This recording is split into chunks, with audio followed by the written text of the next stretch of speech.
Jadi kalau hitungan itu tanggal 10 itu hari Kamis, ya, benar kan? 10 Muharram hari Kamis. Jadi yang mau puasa Asyura bisa tuh double ya.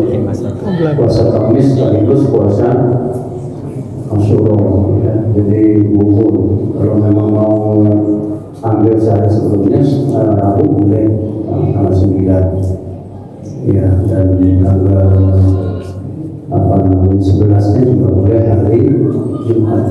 Intinya silakan mana yang kita bisa amalkan yang simpel pada 10 itu ya. Kedua, program kita di masjid santunan yatim kemarin saya baca informasi 16 pas. Alhamdulillah sudah sampai 16 juta. Insyaallah terakhir kapan? Dua-dua ya. Dua-dua Senin, karena Senin berarti ada jeda 3 hari untuk belanja. Ya, monggo silakan, karena jujur Bapak Ibu bukan hanya fakir, bukan hanya yatim, kita juga menyantuni yang memang orang-orang susah. Ya. Karena nanti pernah ditanya oleh seorang bahwasanya ya Rasulullah, kenapa nih hati saya kok keras, nggak lembut sama orang, ya kan? Salah satu caranya kata Nabi, akil miskin, dan kasih makan orang miskin itu melembutkan hati. Kasih makan orang itu melembutkan hati. Ya, ini bagus banget. Ya, itu sunahnya para nabi, ya, mengasih makan orang-orang ya, baik orang teman atau siapapun ataupun orang miskin juga. Yang kedua, wa masaha ra'sal yatim, mengusap kepala anak yatim. Musab ini simbolis, bukan mengusap kepalanya, nggak kasih apa-apa. Ya, musab dong, semuanya bisa dikasih. Ini tradisi kalau di kampung-kampung dulu, ulama-ulama dulu itu pas Asyura itu dikasih sambil diusap kepalanya. Itu sunahnya begitu.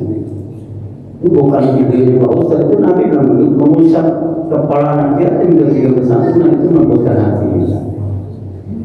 Ya, jadi insyaallah kalau tidak ada halangan tanggal berarti Kamis Jumat ya.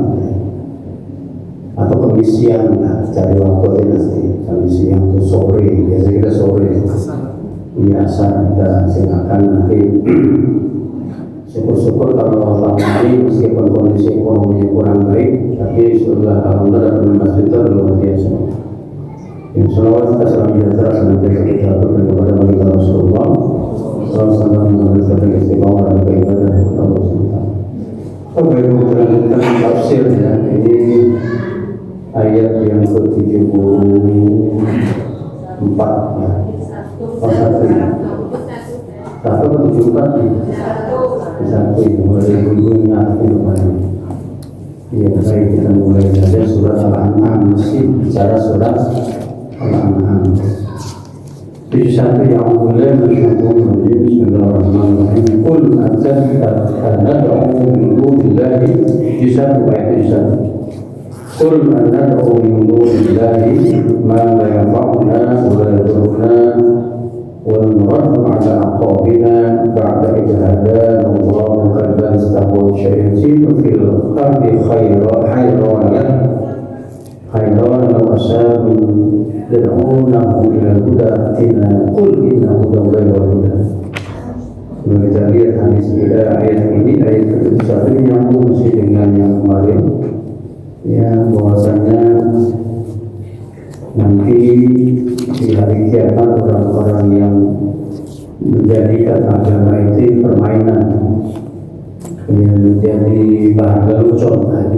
Di ayat 70 kan gitu. Ya, tinggalkan orang-orang menjadikan agama itu permainan, lelucon. Permainan ini banyak sekali. Menjadikan agama alat politik itu permainan. Mohon maaf ya, saya dengan berbagai ya terserah ya. Tapi saya melihat ya ada yang menjadikan agama itu menjadi ajang permainan politik. Iya, nah ini kita juga hati-hati. Agak di Al-Quran sudah bilang tinggalkan orang-orang yang menjadikan agama mereka permainan. Yang wakor semua hayat dunia dia sudah dikuasai, ya dengan apa? Dengan nafsu dunia. Nafsu dunia itu luar biasa. Ini agama kita sudah mengingatkan kita jangan sekali-kali jadikan agama permainan apapun. Ya, saya ingat betul dulu saya di Mesir udah berwasiat jangan kamu itu yang ngurusin politik. Itu udah bilang kamu pasti akan ibadah alil itu kebakar. Ya, kalau kamu hati-hati kamu terjebak di situ. Tapi bagi yang mampu silakan perjuangan politik kita perlu orang-orang yang memperjuangkan. Kalau nggak ada jalur politik juga susah juga gitu. Tapi hendaknya di politik ini orang-orang betul kaki itu acik atau acik. Wah, ya politik. Baik, di sini ketika orang-orang begini, ya, bahwasanya itu tidak ada penolong, ya, di hari kiamat nanti masing-masing sesuai amalnya, ya, gitu kan. Ini sebetulnya sih sindiran Al-Quran kepada orang-orang yang memang orang-orang Yahudi ahli kitab yang merasa sangat mahir di agama, tapi ternyata banyak melakukan banyak penyimpangan gitu. Coba kita lanjutkan. Qul anad'u min dunillah, ya. Ini sebetulnya konteks Nabi, katakan Muhammad, ya. Katakan kepada orang-orang itu, Qul anad'u, sebetulnya bukan pertanyaan, ini cuma sindiran dari Al-Quran. Qul anad'u min dunillah ma la yanfa'una wa la yadurruna, ya. Qul lahum ya Muhammad, katakan kepada mereka Muhammad, apakah kami menyembah dan umat ini menyembah ma la yanfa'una, tidak memberikan manfaat kepada kami. In da'awnahu, jika kami, ya, menyerunya, mengambil wala yadurruna in taraknahu, dan juga tidak membahayakan kami kalau kami meninggalkan. Wal murbi al-asnam, yang dimaksud ini mereka orang-orang Arab Quraisy yang menyembah berhala, ya, menyembah berhala. Kita kadang mungkin sekarang berpikir meremehkan mereka, kok bisa ya orang dulu menyembah berhala? Ya memang lingkungannya begitu, dan kita pun memahami sekarang orang menjadikan dunia ini menjadi Tuhan, segalanya begini. Sebetulnya dari dulu begitu juga, ya. Nah, kalau dibilang apakah orang-orang yang menyembah dunia, maksudnya menjadikan dunia sebagai Tuhan, apakah mereka bukan menyembah patung? Iya, patung yang tidak berbentuk fisik. Ya, orang yang sibuk dengan dunia sudah lagi tidak berpikir tentang akhirat. Nah, ini sama orang yang menyembah berhala itu jangan dipahami cuma patung diukir. Enggak, semua orang yang fokus di menyembah jabatan, menyembah apalagi dari dunia mati, ya, dan sudah terbukti Pak sekarang ini, ya, miris kita, ya. Ini kok betul-betul penangkapan, kalau nggak Kejagung apa KPK, ya, kok bisa? Ya, kok bisa? Banyak hampir zaman saya istighfar kepada Allah. Ya, artinya agama yang melekat di badannya bukan sebagai tameng, perisai. Ya, tapi sudah terjebak di sini.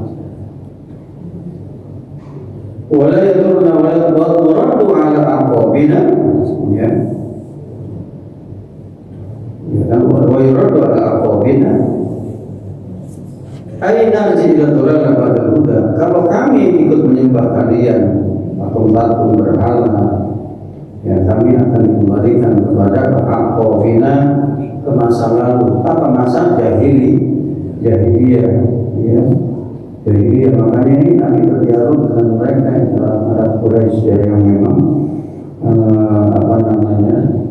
Mereka menyembah berhala dan kalau diketahui ya, paman Nabi yang namanya Abu Lahab itu kaya raya, kaya raya.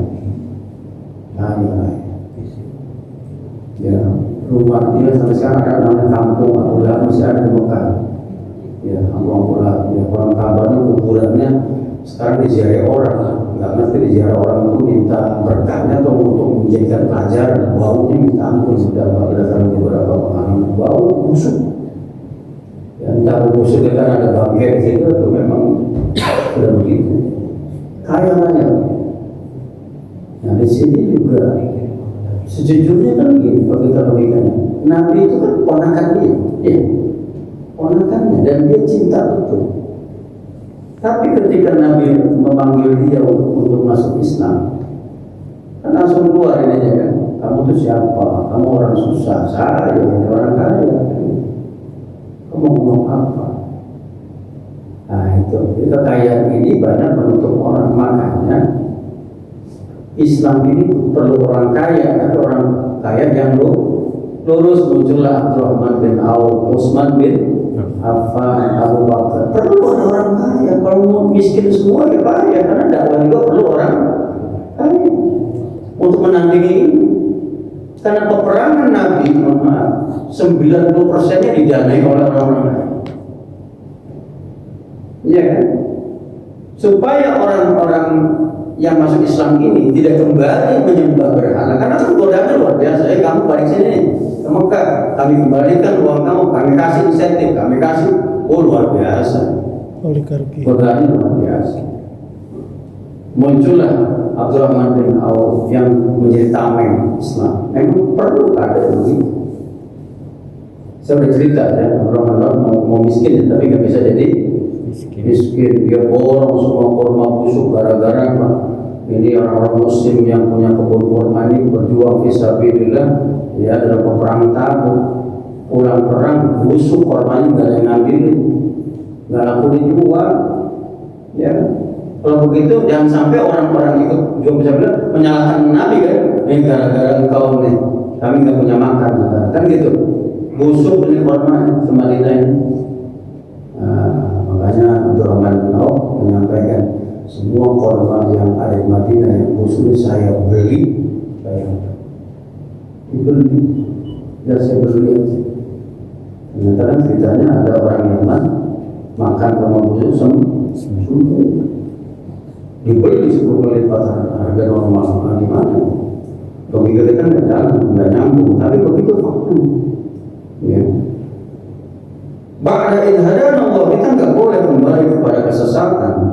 Ba'dal huda, setelah kita dapat hidayah, nggak boleh sama sekali. Makanya orang murtad itu hukumnya berat, dipancung dalam agama kita. Karena dia sudah khianat terbesar dan khianat kepada Allah. Itu khianat terbesar. Kalau khianat sama kita mah ini khianat kepada Allah. Dia beriman kok kafir. Sedih juga saya ada banyak jadi kalau kita baca di medsos ya, ada selebriti baik nasional atau ada yang dari Islam lalu menjadi non Muslim. Karena orang yang keluar dari agama Islam dianggap berkhianat kepada Allah dan memperemehkan agama. Dulu pernah ya di sini ada ibu-ibu bawa ada calon suaminya, ingat nggak siapa yang pernah? Nah, yang ketemu saya di sini ditemukan. Kalau Pak ini diislamkan orang ini, kenapa mau nikah? Saya balik mau nikah Islam ini karena mau nikah atau memang niat dia mau Islam beneran? Kalau nggak salah nggak jadi karena saya gituin. Ya kalau dia nikah Islam karena masuk Islam karena nikah, ya besok kalau udah nikah apa? Balik lagi dan bisa jadi ngangkut istrinya ini kepada agama dia. Ya nggak boleh. Ya, makanya saya pahit. Kamu masuk Islam itu karena nikah atau karena memang kamu pengen masuk Islam? Nggak balik, karena mungkin niatnya begitu. Saya sudah sering Pak mengislamkan orang di Al-Furqan saya dipanggil itu orang muda ya Islam ada, tapi memang sampai sekarang orangnya bagus. Niatnya betul, maksud diadua juga pernah saya lakukan. Jadi kita juga pernah di sini ada beberapa kali, cuman yang satu itu setahu saya nggak jadi. Jadi kita tanya begitu. Jangan sampai agama dijadikan pernah hina gitu. Ba'da hadana Allah wa ba'da an hadana Allah bil Islam. Setelah kami berikan hidayah Islam, ini hidayahnya mahal, Bu. Hidayah kita sekarang bisa sholat beragama Islam ini mahal, ya, dan butuh komitmen. Ya, nggak gampang. Mengaku Islam ya harus komitmen. Komitmen apa? Ya, jalankan kewajibannya, sholat 5 waktu, ya, puasa Ramadan, termasuk zakat bagi yang kaya, dan pergi haji bagi yang mampu, dan seterusnya. Itu komitmen sih. Kalladzi istahwatu syayatin fil ardi fayakunu mislana kama alladzi ikhtatafathu syayatin. Nah, ini Al-Quran memberi contoh orang yang sudah dapat hidayah balik lagi ke agama jahiliyah. Itu kata Al-Quran seperti orang yang dicuri setan, diculik. Jadi di sini ulama menjelaskan bahwa kejadian orang diculik bangsa jin setan itu benar katanya. Karena Quran sendiri ngasih contoh. Itu bahwa orang diculik setan, ya. Fil ardi di muka bumi ini ikhtatat syayatin wa adrat wa sa'a fil mafawis, ya. Ya, dan disesatkan. Tapi diculik di sini punya dua makna. Diculik dalam artian orang ini disesatkan, ya. Dia bingung berada di.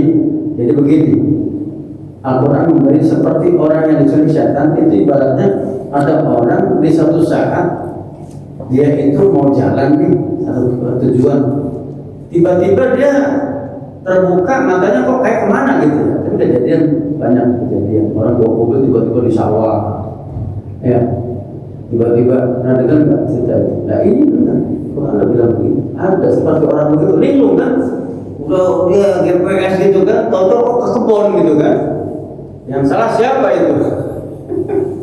Ya, kan?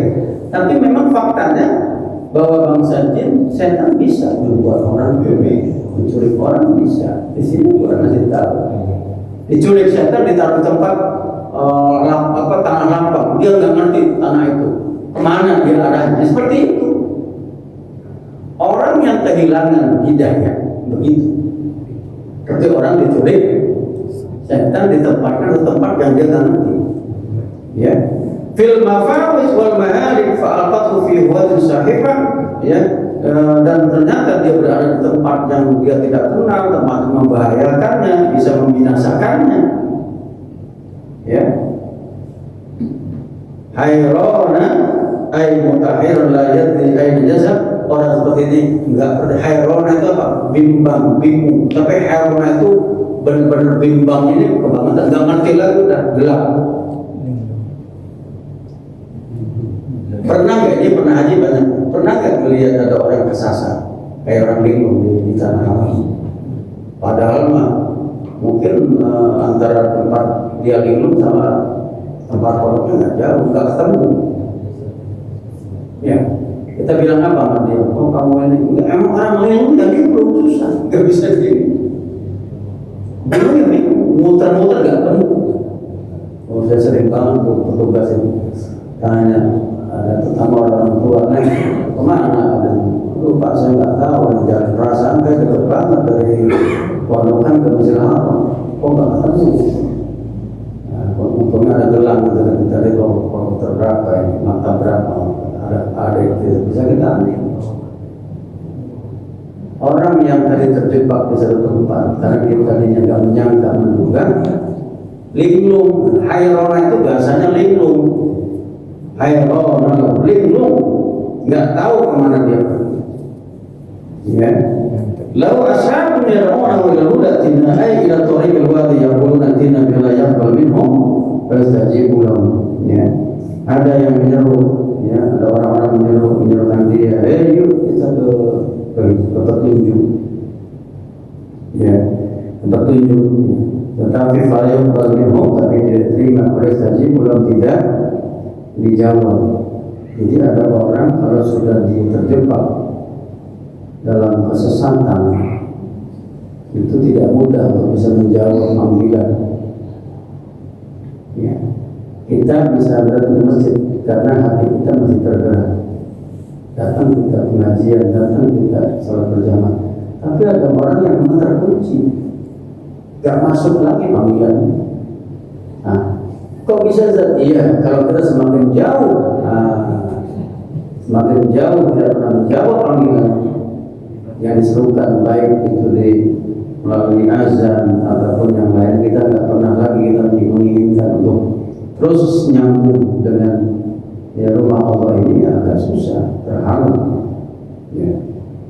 Qul inna hudallahi wal huda, katakanlah kepada orang-orang kafir, wahai Muhammad, penyembah berhala, inna ma nahnu alaihi minal Islam, bahwasanya kita ini, kalian ini, kami ini yang sudah beragama Islam, wal huda wahdah ma'adau dalal, itulah petunjuk.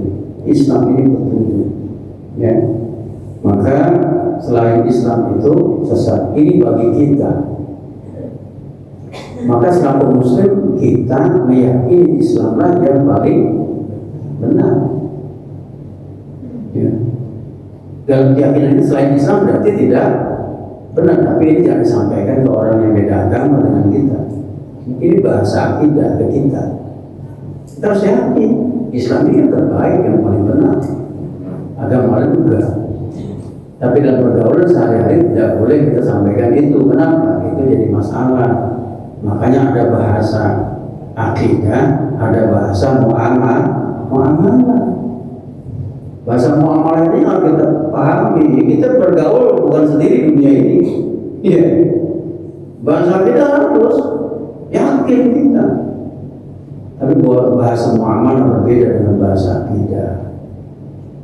Bahasa muamalah ini lebih fleksibel, lentur. Nggak boleh kita ungkapkan itu. Misalnya kita mengatakan orang tetangga kita beda agama, kafir, nggak boleh. Karena itu bahasa akidah, nggak boleh dipakai di bahasa muamalah. Kenapa? Karena mereka pun bisa membalas kan. Kalau kita mengatakan dia kafir, maka bagi agama dia kita ini kafir. Kan itu, ya. Saling berbalas. Makanya Al-Quran menyampaikan jangan kalian memaki-maki Tuhan mereka. Kenapa? Nanti ya, dia berbalas memaki-maki Tuhan. Nah itu nggak boleh. Yang bilang nggak apa-apa maki-maki Tuhan, ya nggak boleh. Adabnya begitu. Sampai ada sahabat bertanya, ini bicara adab, bahasa muamalah. Kata Nabi, jangan sampai kalian mencaci orang tua kalian. Bingung sahabat. Nabi emang ada. Kita ini mencaci orang tua kita. Gak mungkin lah, kata sahabat, gak mungkin lah. Loh, kenapa gak mungkin? Nabi, kamu mencaci bapaknya orang lain, orang tua, dibalas. Orang itu mau mencaci orang, kamu sama mencaci orang tua sendiri. Paham di sini? Nah, itu. Kita mencaci orang, sebetulnya kita sendiri mencaci diri sendiri, gitu. Caci orang kamu brengsek, kita tuh nunjukin ke diri sendiri, kita juga brengsek. Karena caci orang itu bahasa muamalah adatnya. Ya, makanya ini bahasa muamalah ini luar biasa. Hati-hati betul. Ya, mengatakan orang yang nggak sholat, kafir itu juga bahasanya itu bahasa akidah. Ya, kalau kita pakai bahasa muamalah salah. Akibatnya apa? Muncul ya. Kemarin siapa ya ada di video itu? Quran ini salah menggunakan kata Masjidil Aqsa gitu kan? Kan belum jadi masjid, nah, itu kan ada siapa itu? Mau saya balas kayaknya kalau medsos ini nggak apa ya. Saya pernah tuh tahun berapa? Waktu COVID ya. Ada video Ustaz siapa itu bilang Jumat tanggal 20 Ramadan tahun ini kiamat. Oh heboh itu kiamat COVID itu tahun 2020 2021. Kiamat pikiran. MUI langsung jadi MUI beneran. Dan tolong jawabnya. Saya jawab. Dan dari ilmu hadis, kalau mau cari silakan ada jejak digital di MUI online. Langsung saya ulas hadis itu. Sampai kawan saya di Medan, kebetulan di MUI di Medan, dia baca, bagus kamu nulis kayak gini. Saya kalau kamu nggak nulis banyak yang pada gelisah udah COVID, ada kabar kiamat tanggal 20 Ramadan kan, bingung kan Jumat lagi 20 Ramadan itu. Nah ini kayak begini nih ya. Baik, wa umirna bi muslimin rabbil alamin. Ya. Dan kami diperintahkan muslim ini menyerahkan diri. Nah, kata-kata Islam itu berserah diri. Kalau kita mengaku muslim tapi dalam kehidupan kita belum berserah diri, belum Islam secara hakikat. Kita masih terganggu dengan urusan duniawi, takut, nggak hidup, nggak makan, nggak ini, bla bla bla. Berarti kita masih belum. Ya, ini akidah ini Pak Bu, memang harus belajar terus. Kata Nabi bahkan iman yazidu, iman kita ini bisa turun di sana. Nah ini mempertahankan iman standar aja itu susah, nggak gampang. Apalagi naikin. Siapa iman-iman yang naik Abu Bakar? Udah yakin, udah nggak ada lagi halang. Doa bagaimana saya? Dia semua harta bendanya diinfakkan bisa minta. Sampai ditanya, loh, kamu ninggalkan nggak buat anak semua? Saudara saya serahkan banyak orang yang full keyakinan yang bisa begini. Meskipun level Abu Bakar itu nggak bisa kita terapkan. Nabi melarang juga, nggak semua orang selevel Abu Bakar. Yang jelas Al-Quran bilang janganlah meninggalkan anak-anak kalian dalam kondisi meminta jangan nggak boleh juga protes. Ya, jangan sampai meninggalkan ahli waris dalam keadaan minta cukup kan, tapi juga jangan lupa ya hak kita yang sudah mencari harta benda ini susah payah. Zaman kita sudah 50 tahun, 40 tahun mencari materi, masa kita enggak sediakan buat diri kita, infak atas nama kita, ya kan begitu kan? Makanya kan kita belum tahu karena belum nanti udah mati banyak selalu ya. Kenapa? Karena akan meninggal anak-anak. Ternyata saya di sana minus atau mungkin pas-pasan. Kita baru nyesel. Beruntung kalau ditinggalkan anaknya soleh.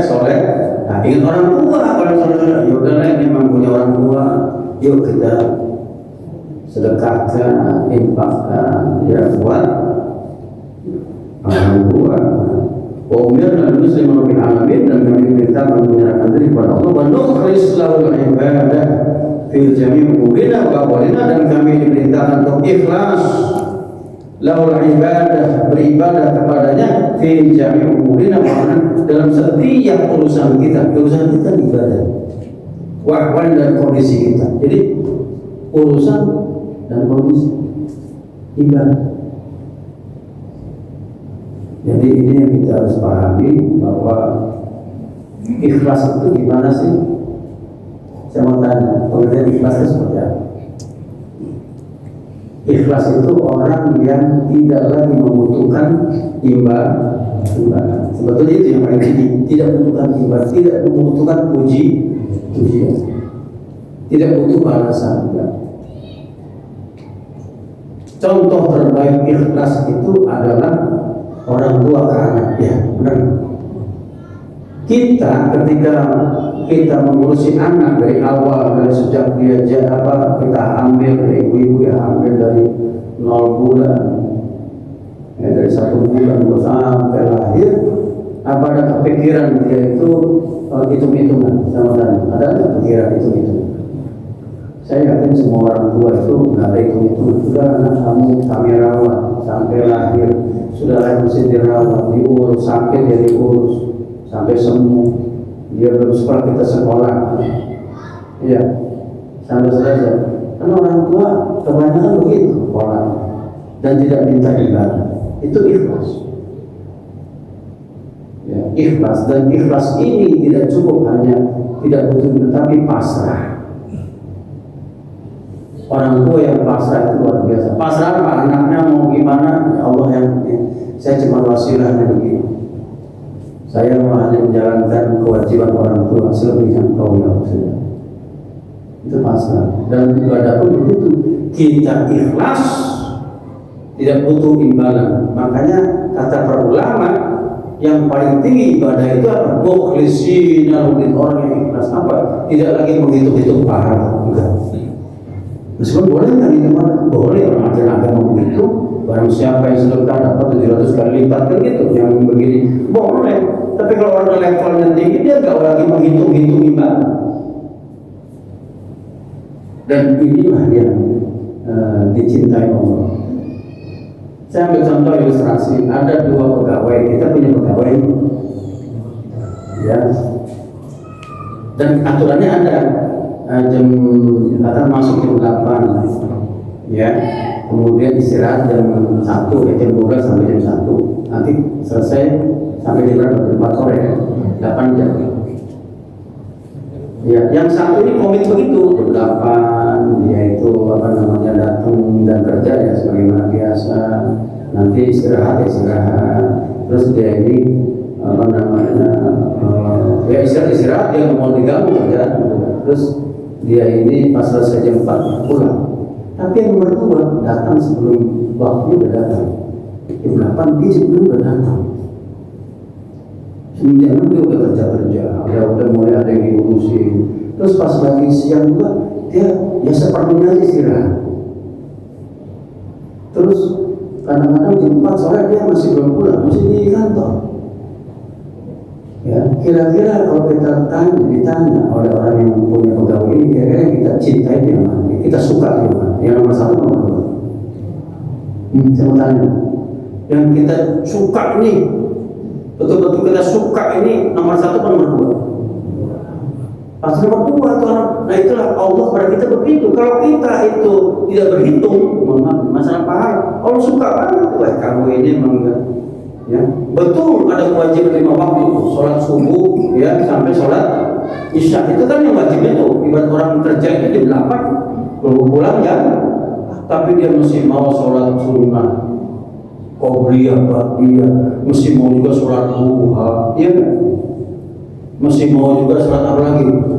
Tahajud. Ada sholat isyraq. Kata Allah, kamu ini luar biasa. Wajib kamu cuma 5, tapi kamu kerja sampai 10. Paham nggak maksudnya? Disitulah tuh sebetulnya kita diminta begitu. Kalau kita cuma standar tadi, udahlah 5 waktu, ya boleh sama orang kerja tadi itu. Cuman Allah ya udah kamu segitu doang tuh, ya udah ini bagian kamu. Tapi kalau yang tadi itu, apa yang kamu minta terus, ya kan? Jangan kan minta aja kita nambah kan? Kamu luar biasa saya kasih. Nah itu kalau kita pengen bahasanya ikhlas itu begitu. Enggak hitung. Iya. Kita aja mampu mau bergaul itu kalau dengan orang yang itu kan sebel banget. Iya, sebel kita orang itu sebut lagi, udah dongkol bener.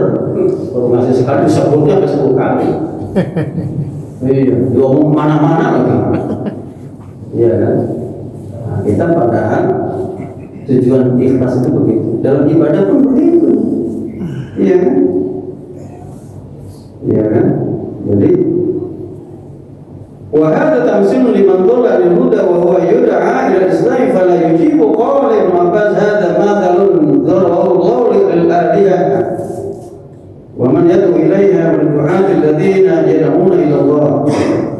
Ini perumpamaan kata Ibnu Abbas, perumpamaan bagi orang-orang yang menyembah berhala kepada tuhan-tuhan ya berhala ini, ya tidak menyembah Allah.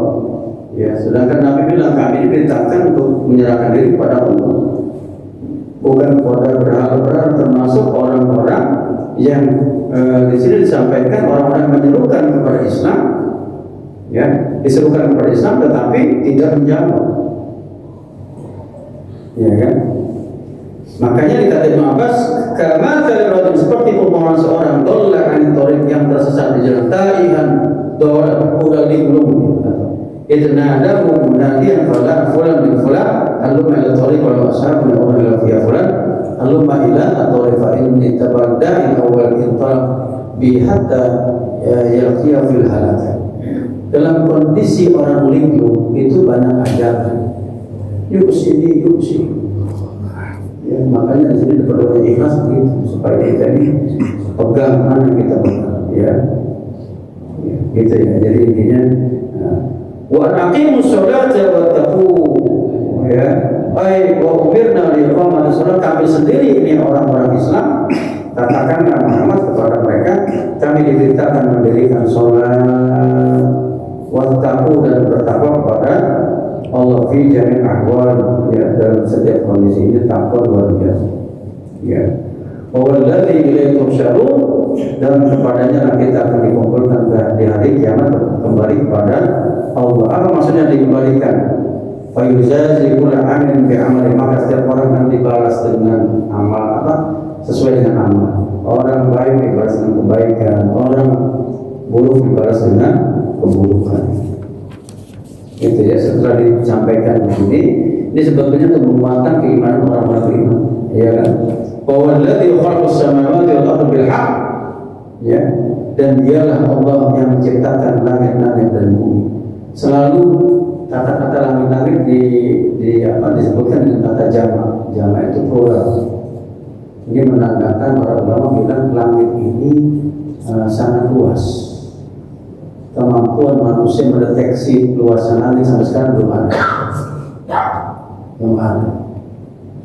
Jadi ada seorang profesor almarhum ini ahli kosmologi antariksa muslim, orang kita, Profesor Andi Hakim Nasution. Nah, kita dengan Profesor Andi Hakim itu pakar kosmologi.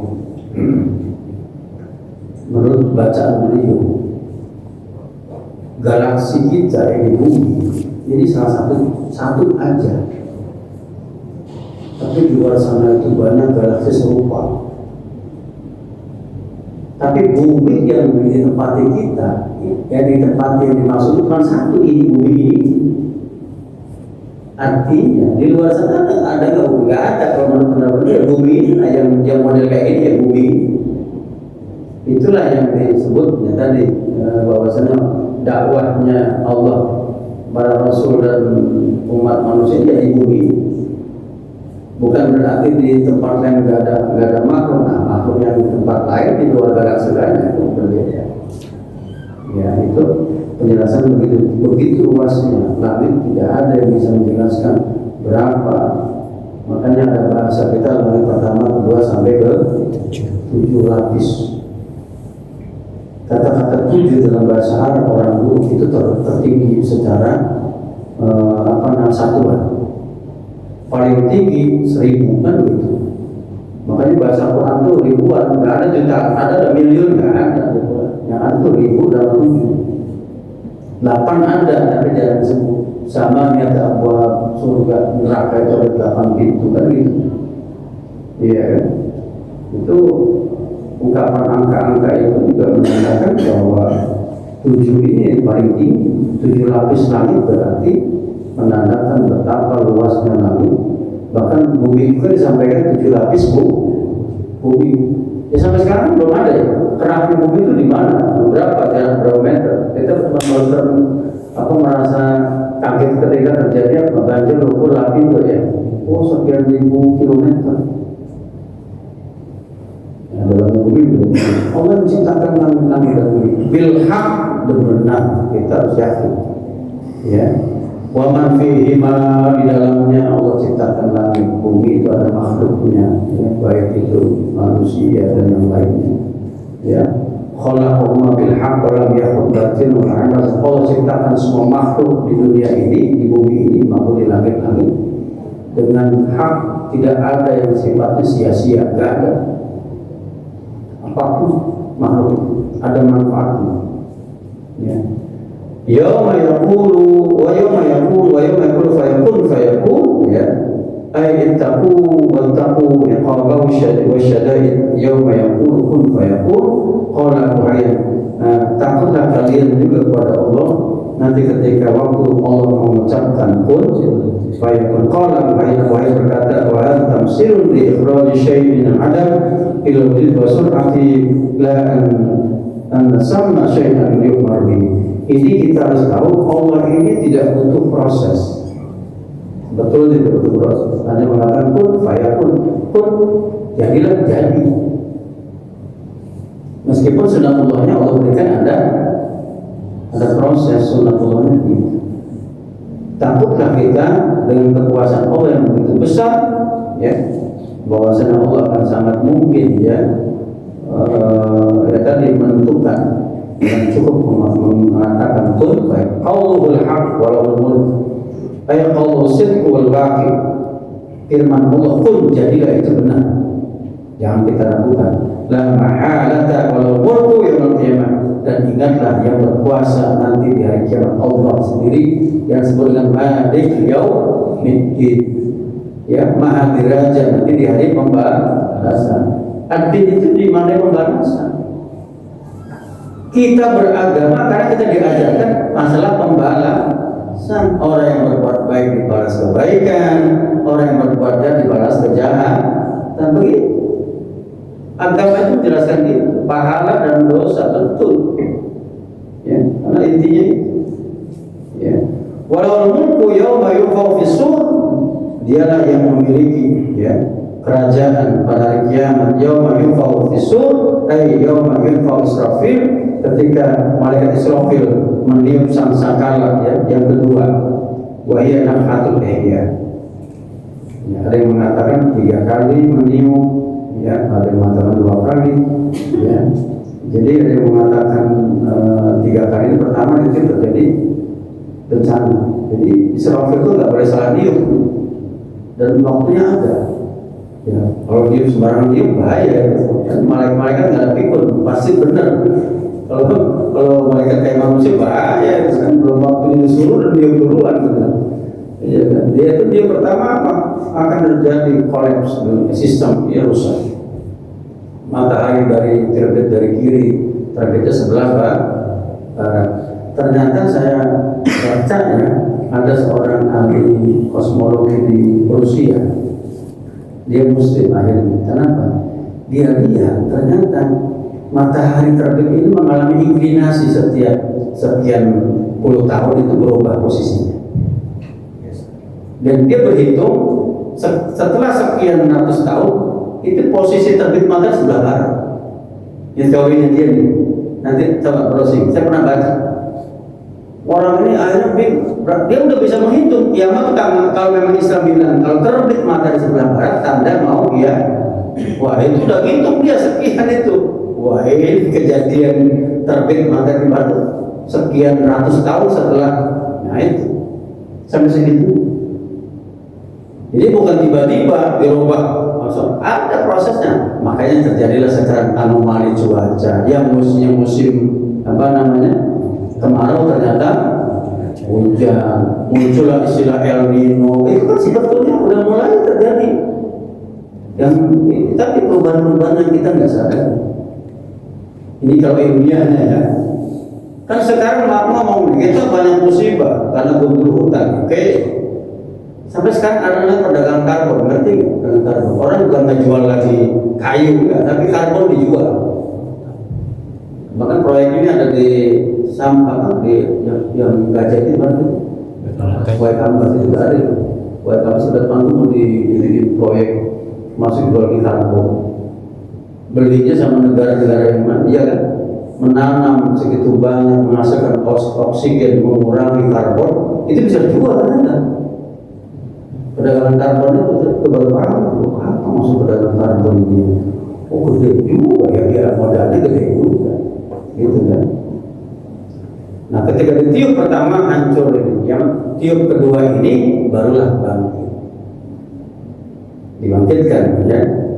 Di tiup yang kedua ini bahwa ya naf'atul ihya, yaitu dibangkitkan. Makanya Nabi sampaikan ketika dibangkitkan kita semuanya yang sudah mati ini tumbuh seperti kecambah atau kecambah, pelan-pelan keluar jadi orang. Ya, setelah itu, ya, hisab. alimul ghaib wa syahadah ya'lamu ma akhfa wa ma zahar wa ma yaghibu an hawas wal absar wa ma tusyahiduna bil laili wan nahar.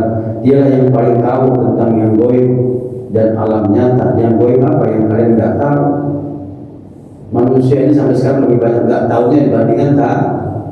Coba bayangkan kalau bicara teknologi. Dulu waktu awal GPS cuma satu ya.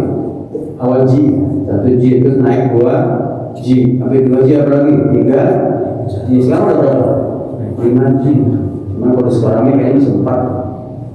Tadi saya waktu di Alfurqon, saya lihat HP udah 5G. Berarti berapil juga ya. Kalau di Jakarta rata-rata 5G. Iya kan? Kalau kita baru 4G. Nah itu teknologi itu jangan-jangan besok ada 6G itu juga begitu teknologi. Karena manusia itu bertahap tahunya, dia langsung tahu semua. Tapi Allah ini maha ya.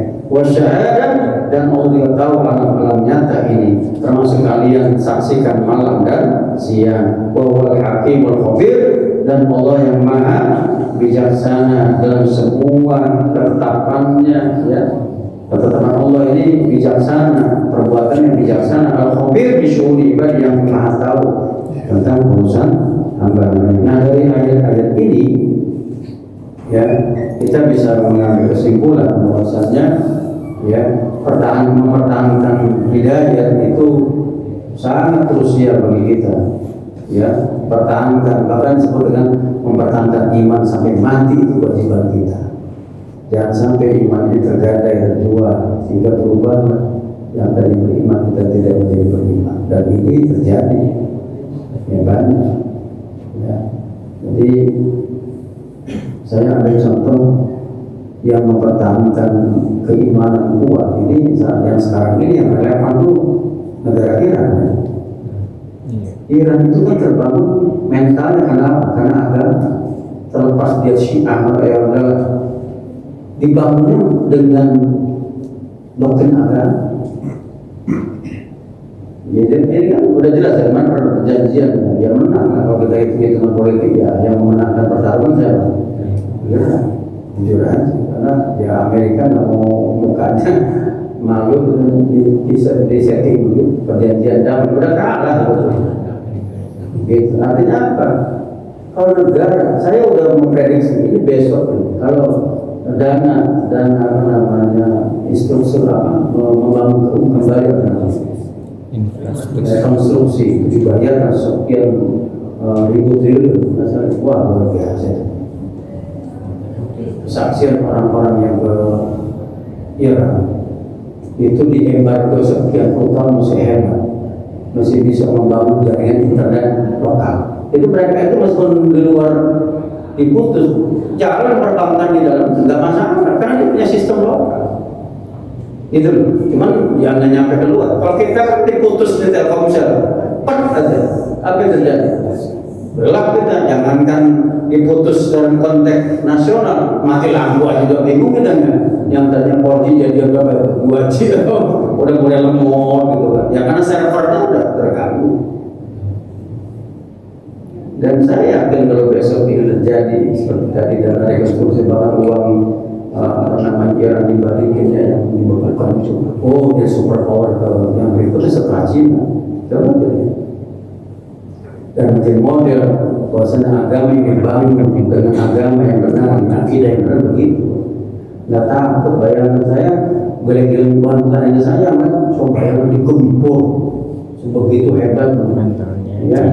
Dengan senjata yang super mahal, dia cuma apa? Bikin drone itu dari rumput, mesin rumput pemotong, bayangin gila bener mesin rumput bisa dibikin buat luar biasa. Gitu ya.